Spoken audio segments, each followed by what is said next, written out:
कभी एक मोहरे से हार मिली तो तजुर्बा काम आया।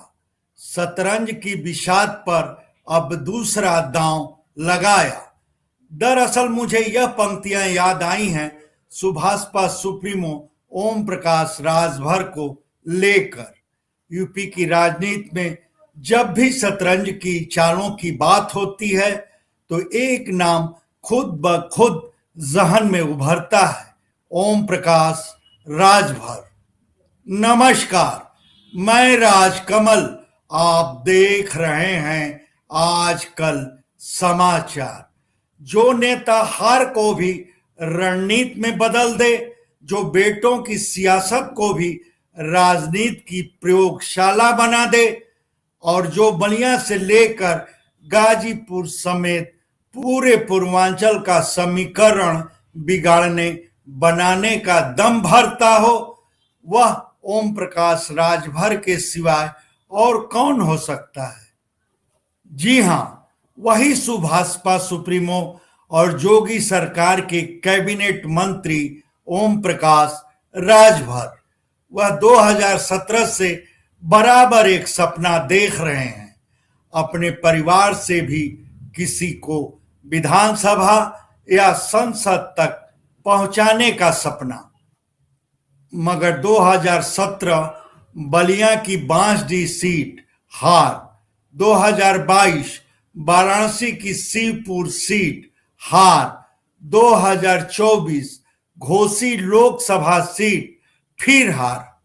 3 चुनाव, 3 मौके और बड़े बेटे डॉक्टर अरविंद राजभर को हर बार शिकस्त। अब सवाल ये नहीं कि हार क्यों हुई, सवाल यह है कि ओम प्रकाश राजभर का अब अगला दांव क्या होगा।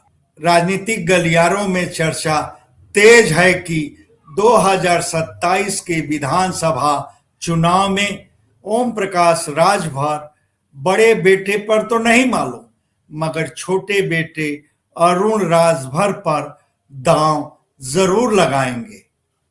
तब सीट कौन सी? संजोग नहीं बल्कि पूरी रणनीति।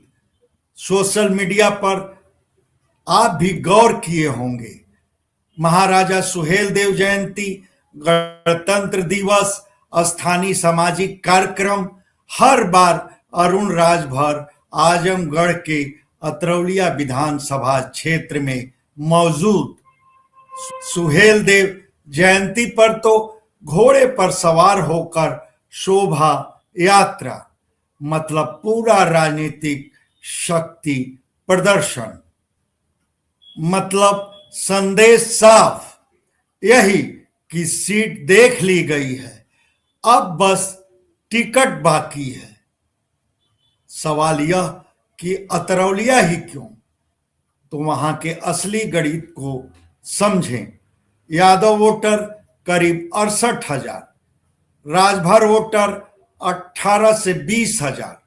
सपा का पुराना चुनावी फार्मूला यादव, मुस्लिम और ओबीसी। इसी समीकरण से कभी बलराम यादव, अब उनके बेटे संग्राम यादव लगातार सीट जीतते आए हैं। मगर अगर सुभाषपा भाजपा के साथ मैदान में उतरी तो तस्वीर बदल सकती है। क्यों? क्योंकि तब वहां चुनावी मुकाबला ओबीसी बनाम सवर्ण नहीं बल्कि सपा बनाम गैर यादव ओबीसी, और सुभाषपा को मिलेगा भाजपा का सवर्ण वोट, एनडीए का गैर यादव ओबीसी वोट। यानी सपा का यह मजबूत किला डगमगा सकता है। तो यह सवाल भी अहम है, क्या भाजपा अतरौलिया सीट सुभाषपा के लिए छोड़ेगी? जवाब सीधा है, जी हां, पूरी संभावना है। क्योंकि आजमगढ़ में भाजपा अकेले दम पर सपा को हरा नहीं पा रही और अतरौलिया जैसी सीट पर सुभाषपा गठबंधन ही भाजपा के लिए ट्रम्प कार्ड बन सकता है। खैर, अतरौलिया के साथ ही गाजीपुर की जहूराबाद सीट की चर्चा भी मौजूद रहेगी, इसलिए कि यह सीट खुद भाजपा सुप्रीमो ओम प्रकाश राजभर की है। 2017 भाजपा के साथ जीत, 2022 सपा के सहयोग से जीत, 2027 फिर भाजपा के साथ उतरने की तैयारी।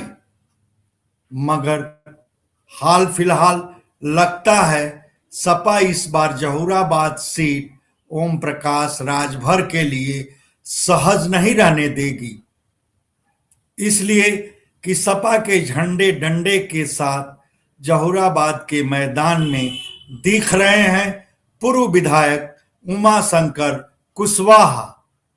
तो यह भी लाजमी कि जहूराबाद में कुशवाहा वोटरों के समीकरण की भी चर्चा हो जाए।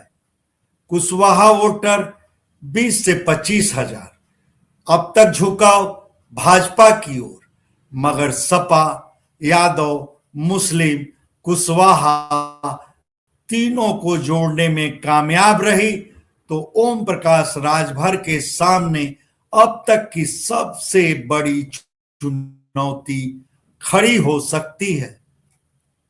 तो कुल मिलाकर तस्वीर साफ है, बड़े बेटे अरविंद राजभर को सदन तक पहुंचाने का सपना अभी अधूरा है, मगर छोटे बेटे अरुण राजभर के लिए अतरौलिया से विधानसभा का रास्ता खोल सकता है। मगर जहूराबाद में खुद ओम प्रकाश राजभर की चुनावी जीत की हैट्रिक पर बड़ा सवाल खड़ा हो जाएगा। वैसे राजनीति है, यहाँ रिश्ते नहीं रणनीति चलती है, यहाँ हार भी सीख बनती है और हर चाल के पीछे एक अगली चाल छुपी होती है। आपका क्या मानना है? क्या अरुण राजभर अतरौलिया फतह कर पाएंगे और क्या जहूराबाद में ओम प्रकाश राजभर को सपा रोक देगी? अपनी राय हमारे कमेंट बॉक्स में जरूर बताएं। धन्यवाद। आपसे आग्रह है कि हमारे इस वीडियो को लाइक करें, शेयर करें, सब्सक्राइब करें और फेसबुक यूजर हैं तो हमारे पेज गाजीपुर आजकल समाचार को फॉलो करना मत भूलें। रिपोर्ट यशवंत सिंह।